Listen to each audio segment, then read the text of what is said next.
Paul Zolman, welcome to the show. How are you today? Oh, thank you, Elliot. I'm great. Great to be with you. My pleasure. The pleasure is truly mine. I'm excited to dive into our topic of conversation today. It's something that's interested me for a while, not something that we've specifically discussed in detail on this podcast. So it's going to be a really, really interesting topic. But before we do dive in, can you give the listeners a bit of context about who you are and what it is that you do? I call myself a love language linguist, and it's just like any company owner calls themselves a CEO, or you just name yourself, whatever you want to be named. And a love language linguist kind of fits with what I like to do. And I like to send out love, and I've created a way to send it out every day and in a different way every single day. And using the principles of the love languages, it's different every single day. So over a 30-day period, anyone can really become very versed in the different love languages by sending it out. And after you've done that, you can see it when it comes back your way. So that's what I like to do. Amazing. I remember maybe 18 to 20 months ago, I had someone on the show who's called Dr. Happy. That's essentially what he likes to call himself, and he was a happiness expert as well. So how did you come to become the person who is a love language linguist? It's a great question, Elliot. I wasn't always like this, but I was raised in a family of abuse, and maybe I can tell a little bit about that to provide some context here of where I came from. And I think it was a generational thing that was passed on, possibly from my grandfather, possibly farther back than him. But I had a grandfather that had 9 children with his first wife. Then his wife suddenly passed away. He decided to sell the farm. This was in Indiana in the United States. They decided to sell the farm and all the equipment. And when the people came to the auction, he said, "And would you like this child? And would you like this child? And would you like this child?" And systematically gave all the children away except for one. Oh, wow. And he took, very sad story, took with him Benjamin and moved to Montana, again in the United States, and was during the Homestead Act. This was late 1800s, early 1900s. And when he moved to Montana, he found a school teacher that had never been married, had 10 more children with her, of which my father's number 6.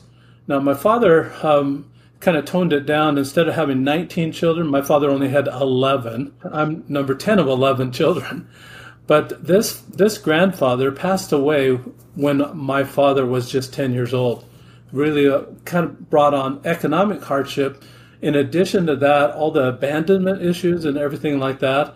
And so it's just some mental stress there, some mental health issues that were happening within the family dynamics that were just passed on. So because of that, it was my father was born in 1922. The Great Depression, when his father passed away, was 1932. And so in the middle of that Great Depression, here is my father, 10 years old, and trying to figure out what to do. He continues to go to school for a few more years, and it's just too hard economically, too hard mentally to cope with everything that's going on within his life, and he drops out after 8th grade. So he only has that small education, so he became a truck driver. And as a truck driver, as what I remember growing up, is that he only came home on the weekends, was gone during the week.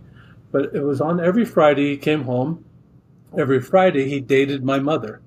And it was something that I absolutely revere and respect about my father, is that he took her out.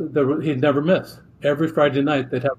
He wasn't so creative about the date, because it was always the Maverick Bar, and it was always over alcohol. And being number 10 of 11 children, I imagine that my mother started saying, "Well, how's your week? How's your week?" and started with all the older children first, and then finally get down to me. So what happened, and I'm imagining what happened in that scenario, because I got the wrath of it all. It seemed like I got the wrath of it all, because he'd be annoyed at the older brothers, annoyed, and then he'd flash. And then it just, when he's ready to flash, it's either the belt or it's a severe spanking. And I remember severe spankings, so severe sometimes that I was black and blue for about 3 weeks before I'd be healing up. And it was just a kind of an awful situation. That's where I came from. So I learned, Elliot, what not to do first. So at age 17, after my junior year of high school, I decided I was going to move, and I moved out moved in with my older brother who lived in a different city, stayed with his family for about a year, and finished my senior year. In the middle of that year, his company transferred him to a different state, and so I finished my senior year on the road.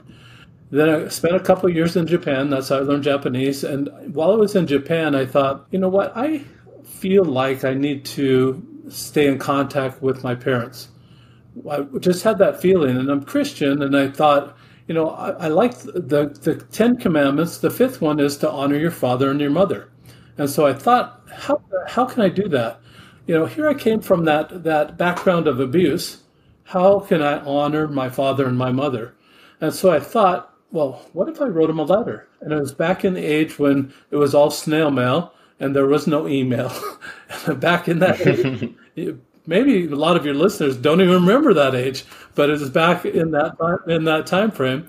And so I was snail mailing all these letters to my parents. After 2 years of doing that, I thought there came a time I was at a crossroads. I make a decision: am I going to keep that habit or am I going to give it up? And I thought, this is really a good habit. Why would I give up a good habit? And so I decided I would keep that habit. And for however long it needed to be, I would keep that habit and try to continue to develop a relationship with my parents, find out where they came from and why they did what they did. And so over a 32-year period of writing my parents until they both had passed away, which I developed a relationship that just it took away a lot of the animosity that I had toward them because of the way I was raised. But it also did for me, I could not get rid of the anger, Elliot. It was just so hard. The stacking of being annoyed, and then flashing. I could not get rid of that. And I saw my brothers have the same problem, that they would do the same thing. And I realized at some point in time that, actually it's been recently that I realized that the annoyance was because of something someone else did.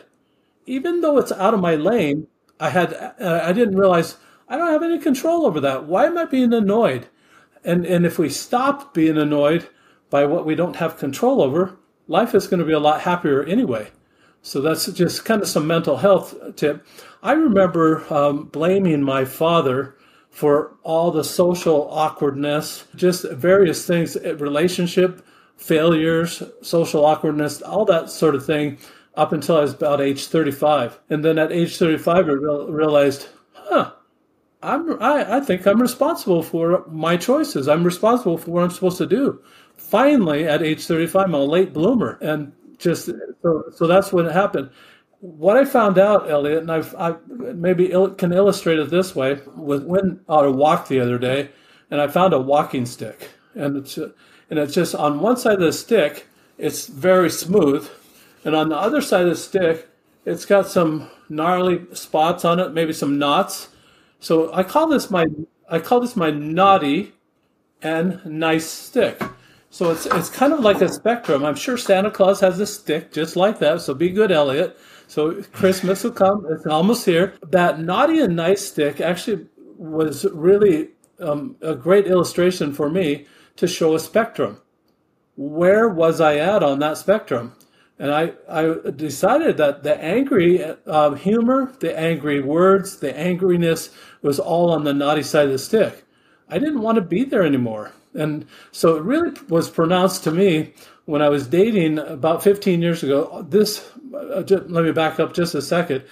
This flashing, I'm sure, was contributory to my first marriage, the demise of my first marriage. So it just broke apart. So after that, I was dating for a little while, and I had the kids for a little bit, primary custodian, then relinquished the primary custodian to my ex-wife.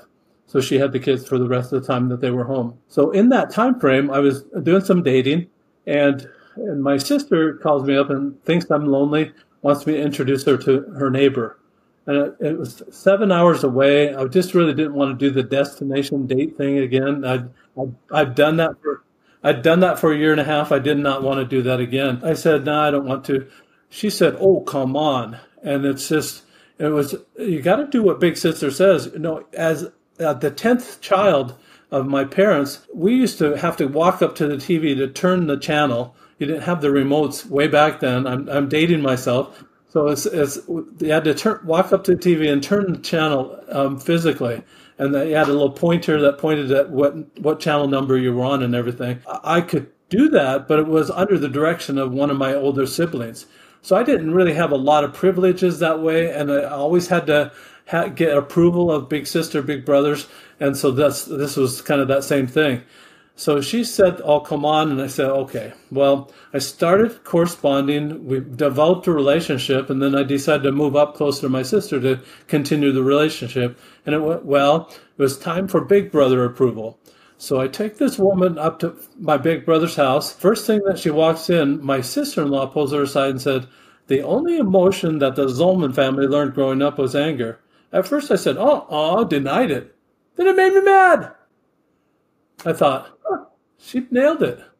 I got caught right on the spot in a kind of an awkward situation. And I determined right then and there that if there's going to be any change in that perception of the Zolman name or the Zolman family, I've got an opportunity to change it right now. So I started reading the color code and I started reading the 5 love languages. And then I kind of settled on the principles of the 5 love languages. With those principles, I contacted Dr. Chapman. I couldn't understand his book, so I contacted him, asked if he was licensing the icons. He wrote back and said no. Well, I still couldn't understand it, so I was trying to figure out a way that I could present it or understand it just a little bit better. From what I understood, Elliot, that if I guess what love language you are, and if I cater to that, we're going to be buddies.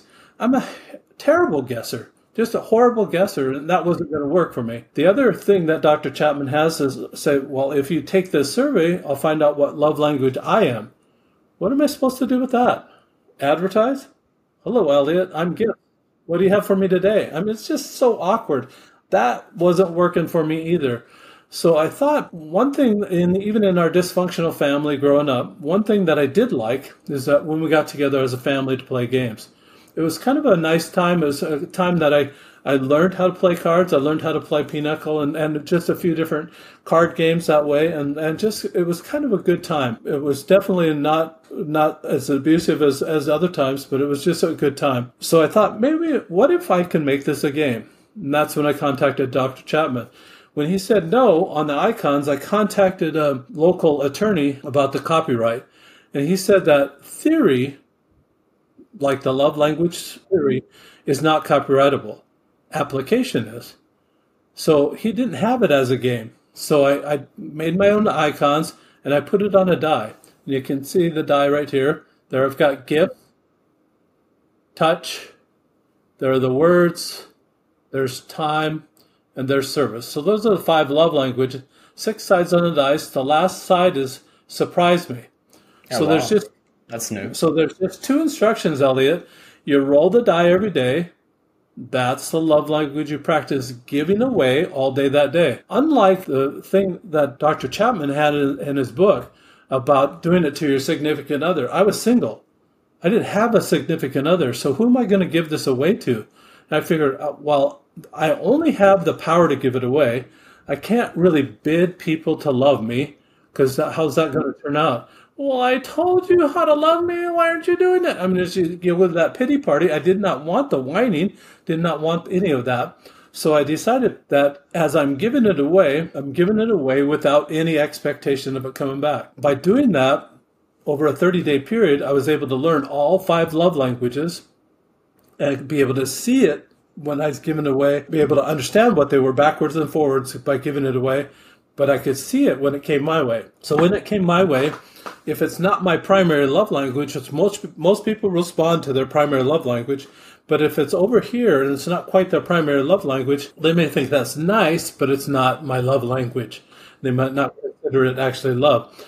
But if someone's sending me a love language that's not my primary love language, I still can see it now. I've got that peripheral vision. I can see it as love. As it relates to mental health or for dating or anything like that, I think this is a great way for people to improve their loving skills. It's a great way to be able to find out all the love languages so that you can see it when it comes your way.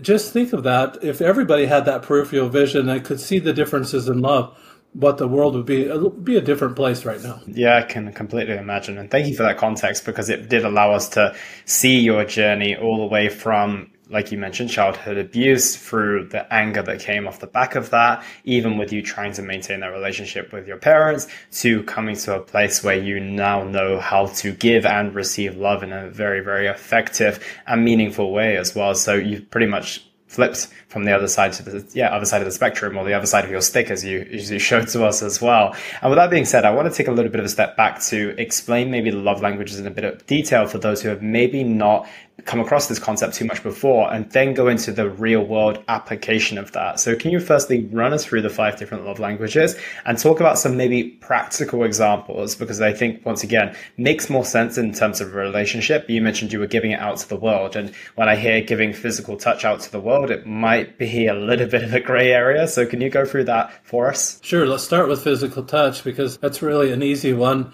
You know, there's a lot of, during COVID, it was really hard. People didn't want to hug each other, didn't want to even touch each other. And if you're a touchy-feely kind of person, it was terrible. If you're an introvert, it was wonderful. I mean, I don't want to be around those people, is what the introvert's saying. This is perfect. This is a perfect pandemic for the introvert. And it was just, so, you know, some spokes of the wheel are up, some spokes of the wheel are down. And it just depends. But as far as physical touch goes, so we're looking for a high five. We're looking for the fist bumps. We're looking for the pats on the back. Maybe you'll tousle somebody's hair, and maybe that just gets a little bit too close. Or you'll shake their hand, or you'll do the hip bump, or like a football player, they come up and together and they bump chests. And I mean, that's all physical touch. Just however you do it. And then there are other people that kind of make a special handshake. So they'll slap, and they'll do this, and they'll do all these things for a handshake. And that's all physical touch. So it's kind of whatever you want to make it in that way, but those are really ways to be touch. If you develop a handshake with somebody like that was your special handshake, you'd have that connection. And so the whole idea of physical touch is to have the connection. What I found, Elliot, with the rolling the die and sending that out, you're watching for people to light up. And when they light up, that's what you can detect as possibly a love language that they appreciate, one that they like, possibly even their primary love language. So the next one let's talk about is time. So on time, what you're doing on that day is you're just putting on brakes just a little bit, spending a little bit more time, possibly with children, possibly with grandchildren, possibly with your spouse, just spending a little bit more time, spending it maybe with a coworker that you're spending more time, not being so impatient. This is the time for patience, and it's not a time for impatience. It's just taking out that element of impatience out of your schedule, that you're not going to be practicing impatience that day. You're practicing patience. You're practicing kindness in a way of, you've met people, and most of your audience probably have met people that when they've got full focus on that day, that they're all in. When you're with them, they're present with you. That's what time is all about. Helping people have that feeling that you're all in, you're right there, you're present with them, and making sure they have that feeling all day. Some people are really good at it. They do it all day long. They just make you feel like you're the only person in the whole wide world, and it's your time. So that's what time's about. Service is a day that you would wash somebody's car. You'd cook dinner for them. You'd clean the carpets. You'd wash the dishes. You do service for them. And when they light up again, that's what the love language is like. You just make that mental note for that on that day. So those are kind of acts of service. My wife and I like to go to charitable organizations. There's one locally that we go to that packs lunches for the weekend for children that usually get the lunch at school, but they really kind of starve or don't have that capacity to have a lunch on the weekend because maybe their parents are poor or something like that. So we pack lunches for those type of children. The words, again, those are the compliments that you're sending out. I like your hat, Elliot. Those are just, I like your mustache. It's just that type of thing that you're observing something about that person. And it may not be something physical like a hat or shirt or mustache or anything like that. It may be a characteristic of that person that you really like. And I really like the words sending it out because some people don't even know that they really have that quality until you actually point it out to them, that you like that particular quality of them. Then they'll light up. They'll say, oh, there was a lady at church the other day that I said, cute haircut, Kathy. And her husband was sitting right beside her, and he was looking down. He hadn't even noticed that she had her hair cut. I mean, how many times does a man do that? That they don't notice what's going on with a woman right beside him, and so it was kind of a funny situation, awkward. She absolutely lit up like a Christmas tree, thinking somebody finally noticed, and then because he obviously hadn't been noticing all these years. Gifts would be just what it is. It's gifts. There was So I've got a couple that was testing the die. They rolled the die. He knew that she did not like gifts, or just really didn't light her up. She liked the words. So what he did to accommodate that, when he rolled gifts, it's not like, oh no, what am I going to do? It wasn't like that at all. But it was more, how can I be more creative with this so that she will like something? So he actually wrote her a note and put it in a package and wrapped the package, and then gave that to her. When she opened it, she was delighted, absolutely delighted that it was a personal note, handwritten note from her husband. And so that's basically it. On the surprise me day, the sixth side of the dice, the surprise me day, you're looking for opportunities to do random acts of kindness. And so it's just anything like that. Some people call it mystery. I call it surprise me. Some people call it dealer's choice. Depends on where you live. Dealer's choice is really kind of common around the Las Vegas area where I'm from. And you're watching for any of the love languages to send it out in any way on that particular day. So that's basically the love languages there. The whole mindset, Elliot, here is that, and what's helped me overcome the anger, all the stacking and stacking of annoyances and flashing went completely away within that 30 days. I was surprised myself how quickly it went away. The mindset change was that I stopped being annoyed about anything anybody else was doing and focused on what I was doing, the love I was sending out.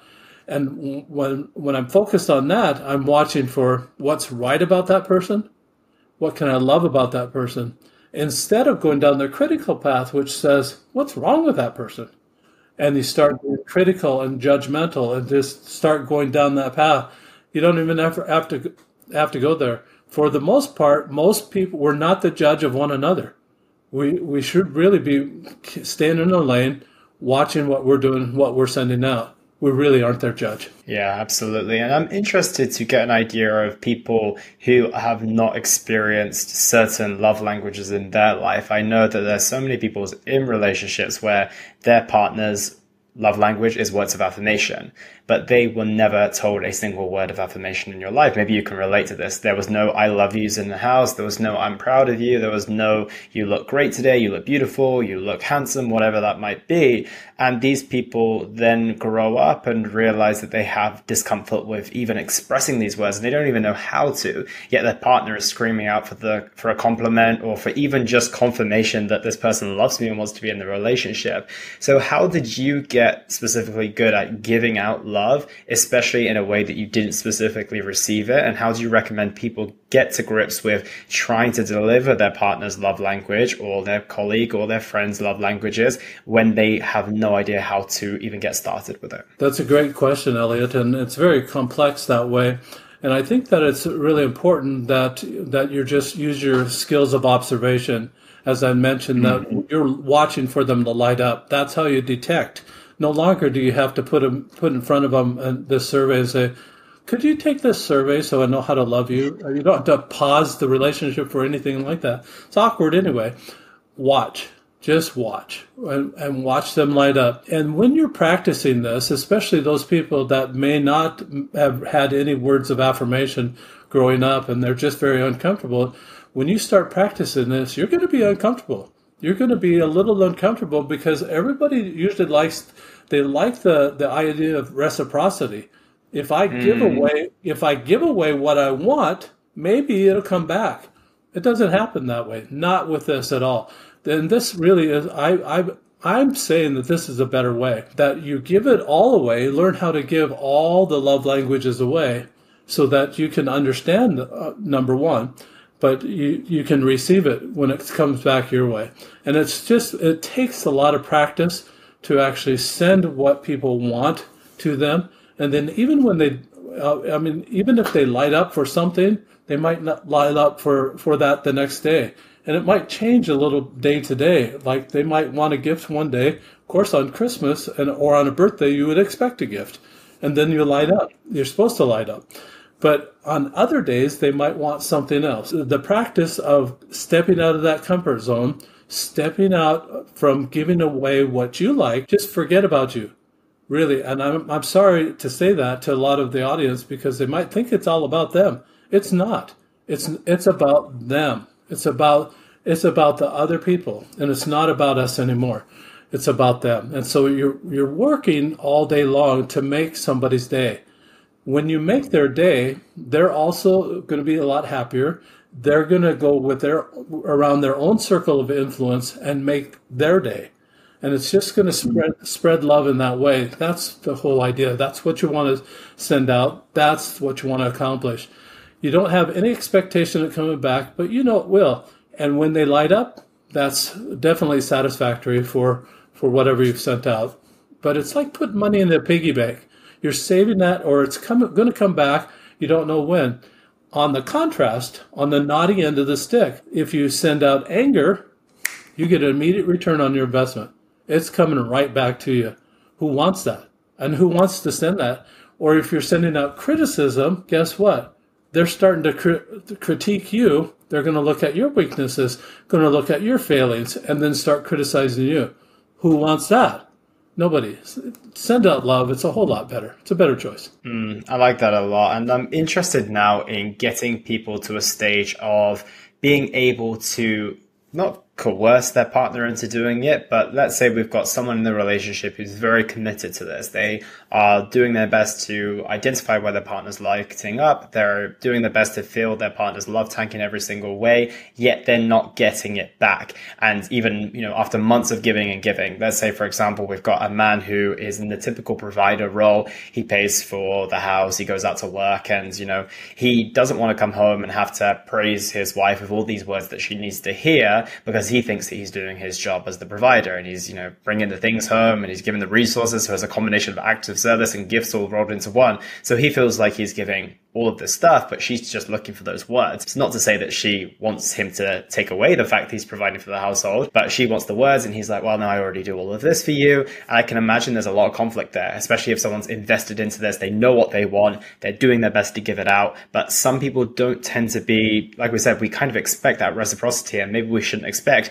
but at some level of a relationship, we want to feel love just as much as we're giving out love. So what does someone do in that situation, which I think is quite a common place to be if someone isn't maybe in that growth mindset or that open mind of trying to learn to love their partner in the way that they really want to receive it? That's a really good question, Elliot. And I think that just from my own relationship, my wife likes to do things with me, but this is one thing she doesn't do, and she hasn't really stepped out that way to roll the die.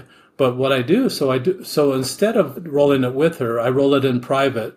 And so she tries to guess. She actually has more fun trying to guess what love language am I practicing that day, just from what I'm doing on that day. And so it's kind of a situation like that as far as our couple, our significant other situation goes. But with a person that just kind of refuses that, to me, that's kind of Dr. Chapman kind of alludes to that you should do it just to a significant other. You should find out what their love language is, and then just cater to that. And I'm saying that that's better to learn all the love languages so that actually you can see it coming both ways. And it's more than that. It's a commitment that you're not with your significant other all day long. You're not. You're going to work, or you're going to play, or you're going to do something else. And so that significant other part of it, that love only becomes a part-time job. It's not like I did the dishes, hoo-hoo, I'm done. It's not like that at all. It's no longer an event. It's a lifetime. It's a lifestyle. And that you're just determining to love, send it out without any regard of it coming back, and knowing that and trusting that it's going to come back. It's a boomerang. It's going to come right back to you. It's a commitment of sorts that you're just going to send it out regardless of what happens. You're only focused on you. And so stop the pity parties. I know it's hard. I know it's going to be very, very difficult, especially for those that are not getting it. But it'll come back. Those people come around and they start seeing how kind you are and they start seeing how loving you are. And they're going to start coming around. And even my wife she's learning. I mean, she's learning because of the way I'm sending out. That's how she's learning the love languages, because she's trying to figure out what I'm sending out that day. So it's not like she's rolling the die. It's almost vicariously she's rolling the die by watching what I'm sending out that day. And then she can guess what love language that is. And so she's becoming familiar with all the love languages in that way, even though she's not rolling the die. So if you'll practice it, there should be some observation there. Hopefully there'll be some observation there from the spouse or from the significant other that they're going to learn a little bit more about what you're doing. If they're interested, hopefully they are interested in what you're doing, that they'll take that interest and they'll be able to discover what the love languages are all by themselves, almost indirectly. Is how it's going to happen. Yeah, so I guess it's a case of just making sure that this person is open-minded, they are prepared to, invest in the relationship and see it grow. And they might not take the same obsession and fascination that, me and you have for this, for example. We love the concept. We think it's really, really makes a lot of sense. It helps a lot of relationships as well. But as long as they're open to trying to, again, find the different ways to love you, understand it a little bit more, then I think that that's the key to success there. And maybe you've just got to have your own boundaries in place of like, well, if I am giving out a lot of love and I'm doing it from a very selfless place, people are giving it back to me because I'm just giving it out to the world, but there's one person who doesn't and they're supposed to care for me, then that's where you obviously have to have that conversation with yourself. But generally speaking, it doesn't change your approach because you're taking responsibility for the way that you give love, not for the way you receive it. But then is a sense of drawing that boundary as well. So I think that makes sense from that perspective as well. So I'm now interested in terms of bringing this obviously to the masses. A lot of people now know the term love language, which I think is pretty incredible. But I'm keen to hear what your thoughts are on how early we could get this into children's minds, for example, because I think that if I had this understanding a lot younger, it probably would have been a lot easier for me to navigate things. And I can imagine that even just treating friends and treating teachers or treating, family members in certain ways that I recognize, like you said, that they light up could have been very, very valuable. So do you think this is something you could teach to young kids, and do you have experience with doing that? Well, that's a very good question, Elliot, and thank you for that. I've got a couple of experiences that I'm working with right now. I did test this with a family of 5 children. The youngest was just 4 years old, a boy, and all the others were older, and he had some older brothers as well. So one day the boy he rolled physical touch. And he's jumping up and down, pumping his fists in the air and saying, yes, physical touch, and immediately went and beat up on his brothers. Obviously, that was what he thought physical touch was, because that's what they did to him. And he thought that was love. And so the mother's trying to suppress all the laughter while trying to say, no, son, that's not exactly what we had in mind for loving physical touch. And just it becomes a teaching moment in that moment, Elliot. And so the son learns at a very young age.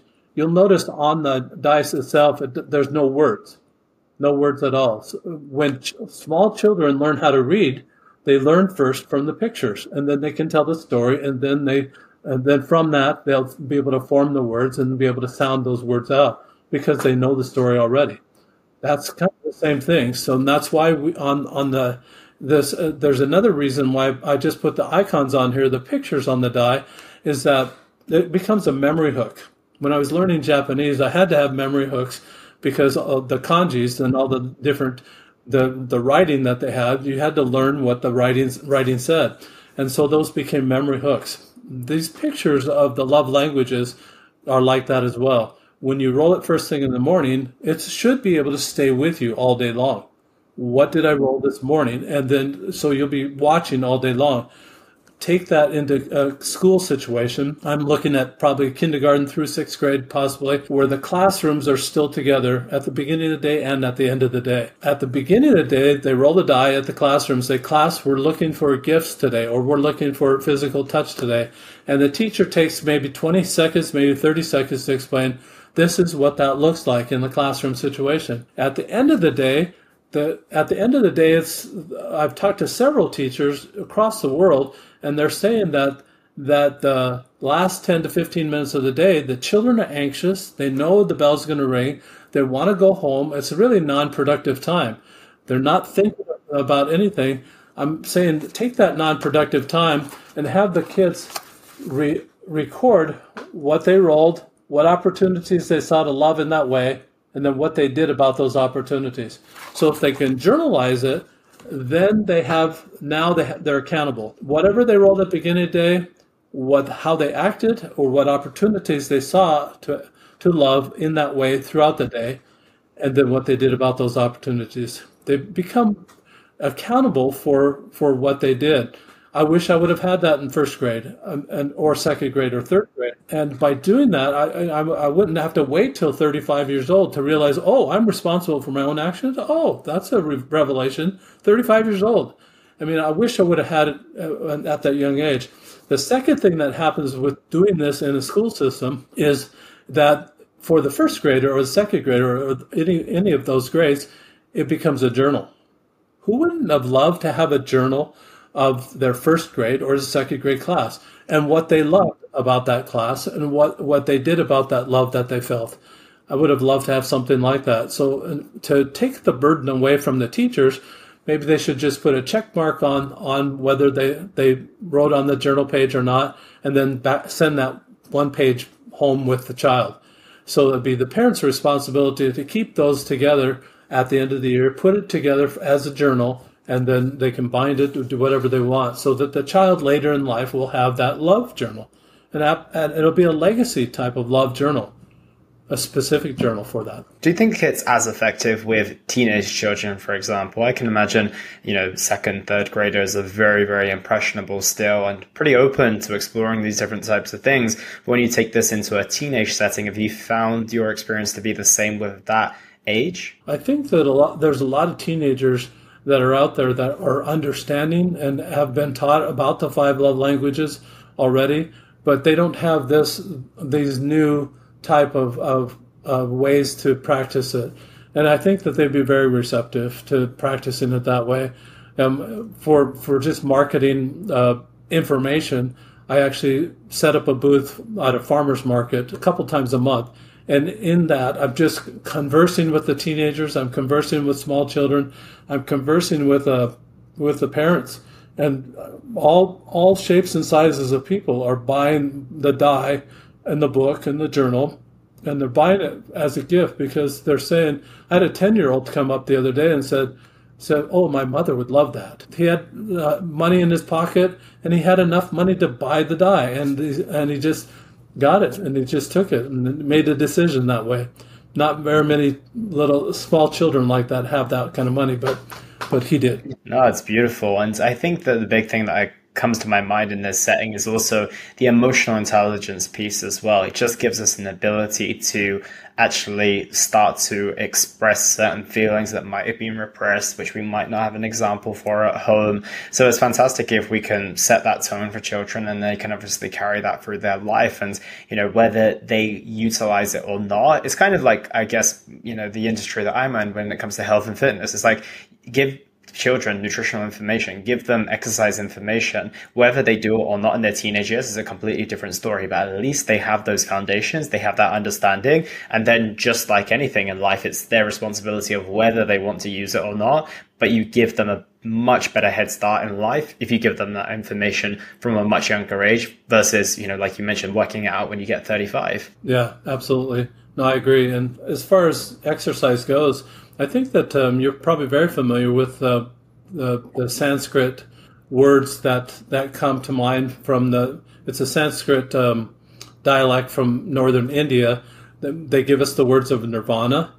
They give us the words of karma, but they also give us the word namaste. So namaste is something that you probably understand, and probably most of your listeners understand that very well. Namaste is putting the hands together, pointing upward with thumbs toward the breast, and bowing your head and say namaste. It's at the end of a yoga class, at least in this country, but it's a sign of respect for that individual. And the Hindu version seems to say that the God in me sees the God in you, or the divine in me sees the divine in you. So as we're looking for the divine in one another, those are the good things that we're looking for. That's what we can love about that person. That's kind of what we're trying to accomplish with the die as well, is that we're trying to watch for the good in people, trying to focus on that. The media is out there trying to say, well, look what this person did wrong, and look at all the faults of this person, especially in a political campaign. You're gonna get shot at from all sides, and you may have bullet holes in you from, at least in your character, about they're trying to tear you down. They're trying to find fault with you and trying to find your mistakes. They're going down that critical path. We don't have to do that. We really don't have to do that. If someone's willing to serve, they ought to be able to serve. They ought to be able to serve their country in whatever capacity they can. For sure. And I think that, as you mentioned earlier, it's all about just giving it out, because that's going to have a knock-on effect on someone else. And then they're going to have a brighter day, like you mentioned to Kathy about her brand new haircut. She lit up, and she's probably carrying good energy with her for the remainder of the day. And maybe her husband felt a little bit embarrassed in the moment, but he now probably thinks, well, I'm going to try and be a bit more observant now, or maybe I'm going to look out for... step up, yeah. Yeah, exactly. Which, only makes the world a better place, as long as they take it in the right way, of course, but that's, their responsibility more so than anyone else's. So I'm intrigued. You obviously have 6 faces on the dice, and you decided to put a surprise me or dealer's choice, whatever it might be, on one side. If you could add another language with all the experience that you have, would you add anything else, or do you think the 5 is pretty complete? I think that I would probably create a new die that had kind of a higher love language. Higher love language in my mind would be empathy, compassion, charity, and just those higher laws. And I think that empathy, compassion, and charity really embody a lot of these. These are really simplistic, I might say. They're very entry level. And I would think that the next die I would have the higher laws. I think there's several qualities. Patience might be one. I don't know what I'd create for an icon for patience, but I think that it's a very good question, Elliot. I don't know. I think that the next one would be the higher law. I like that empathy and compassion piece as well, because I think that, if that's the intention you go into a day with your partner, with a family member, with the world around you, again, it can only be a net positive for sure. I can't see how that can be anything that's not remotely a good thing in any way. So that's really, really interesting as well. So with the love languages and everything that we know about them and practicing them on a day-to-day basis as well, and obviously over time we continue to get better and better and it becomes a lifestyle, is there ever a point where you think, well, actually, I probably don't need to roll the dice anymore? Is there ever a stage where you think, well, actually, I'm just going to go about my intuition and what I feel to give? Or do you always think leaning on that roll of the dice is a helpful thing as a reminder? I've done it for 6 years now, and I've had got the copyright in 2017 for the die. So, and it's kind of part of the backstory too, that I took it to a mental health specialist, and he said, I got to write a book about it. This was last year that he said that. So I wrote the book and had it edited, designed the cover and everything, and published it this year. So that's what I've got the book for. But I think that as far as stopping, I don't see myself stopping. I like the randomness of it, Elliot. I like the direction.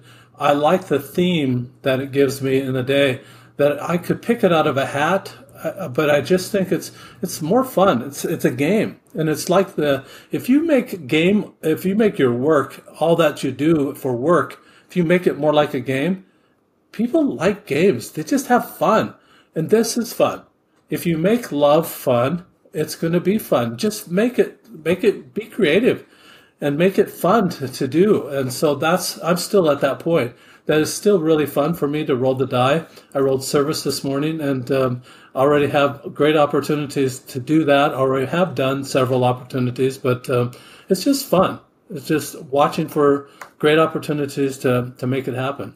Yeah, that gamifying concept is very, very nice as well. And like you said, rather than looking at it as an obligation or a chore, which maybe, in the initial stages, whilst you're trying to, especially if it wasn't your idea, maybe it was your partner's idea, it might feel like that initially. But once you start to see the return on investment and the impact it has, and ultimately we want to improve our relationship. So I think if we take out the aspect of it being work and just go into it and think of like the long-term impact of it and the compounding effect as well on a day-to-day basis, I think we can look at it with a much more positive light. And that brings me on to one of my final questions, which is the return on investment. What type of improvements do you see in people's relationships with their significant other and with the remainder of the world off the back of doing this on a regular basis? What are the improvements that you've seen personally in your relationship? Elliot, that's a great question. I love the words return on investment too, because everybody that I know, everybody that I've ever met, wants to put in a little and get back a lot.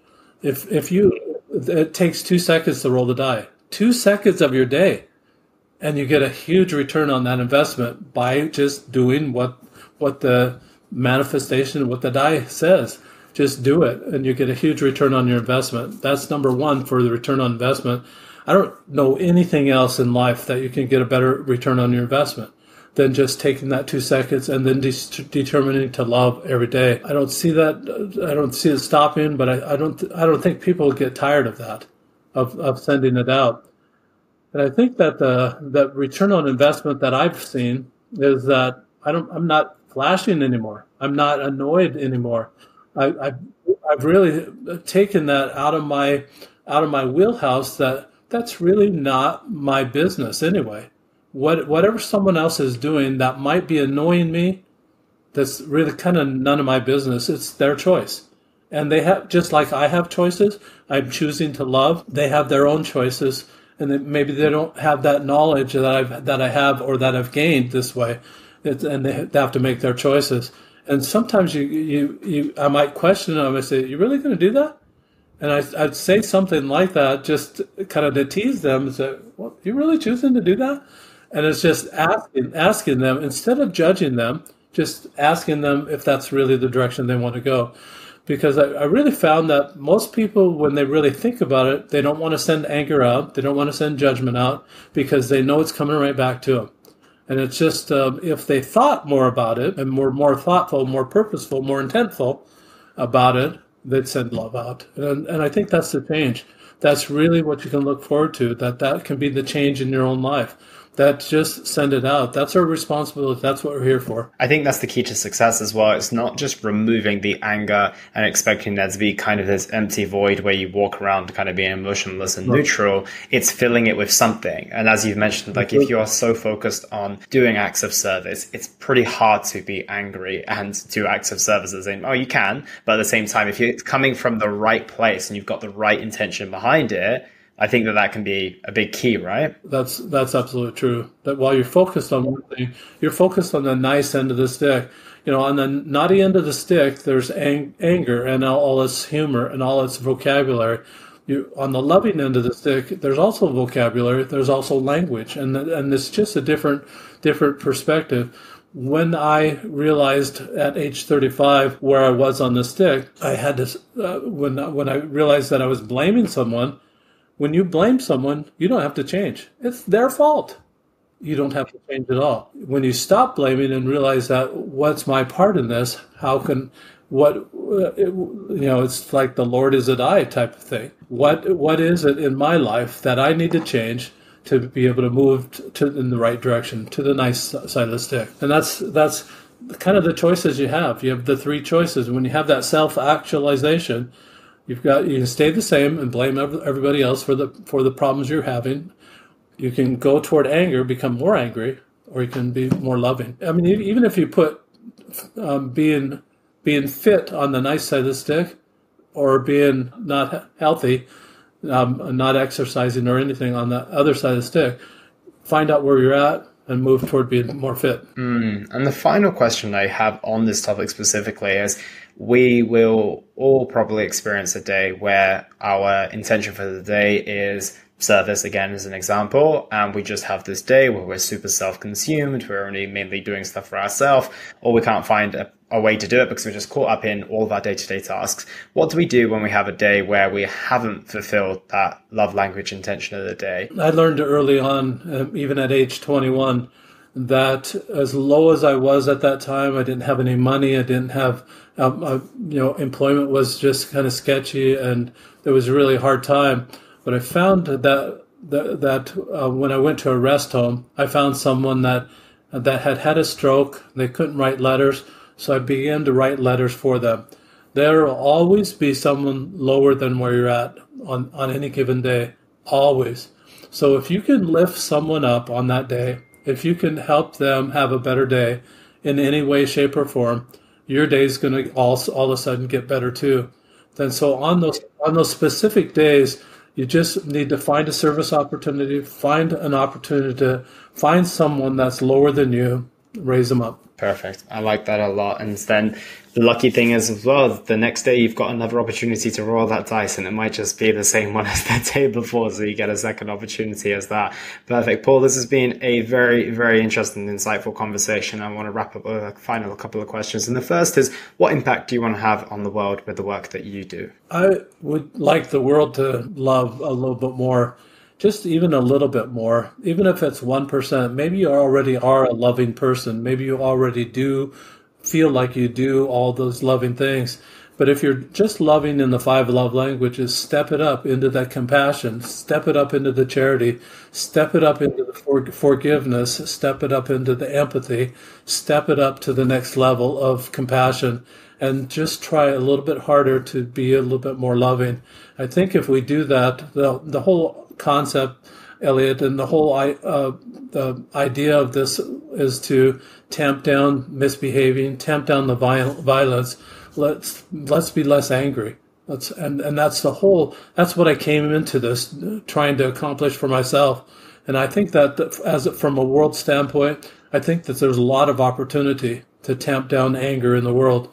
And I think this is really it's been a wonderful tool for me. I think it could be a wonderful tool for a lot of other people as well. Yeah, completely agree. And where is the best place for people to find you if they want to keep up with the work that you do, read the book, get the dice, for example? If it's a podcast like this and they're listening to the podcast, they might want to listen to the book. And so Amazon is the best place to find it. I did make an Audible of the book. You can also get the paperback version of the book and the journal on Amazon. But when you go on Amazon, you don't want to type in roll of love or love anything, because you're going to get a million ways to love. And this can be a needle in the haystack. If you'll type in my name, it'll take you right to that. You can buy the Kindle version, or you can buy the Audible version, or you can buy the paperback version there. To get the die, and I do sell the books on my website, but for those that are not in the United States, it might be a little expensive for the postage. Amazon might be a better choice for the books. But for the die, you've got to go to my website, and that's rolloflove.com, ROLE of love.com. And I did a kind of a play on the words, UROLL, roll the die, but you change inside when you actually bring those actions inside you and then send it out. Incredible. I'll make sure all of that is in the show notes below. And Paul, can you do me a favor before we leave? Can you roll the dice on my behalf and choose one for me today? Surprise me. Oh, that's a good one. That's a great one to start with. All right, I'll have to think about that. But thank you so much for your time today, Paul. It's been an incredible conversation. Thank you, Elliot. It's been my pleasure.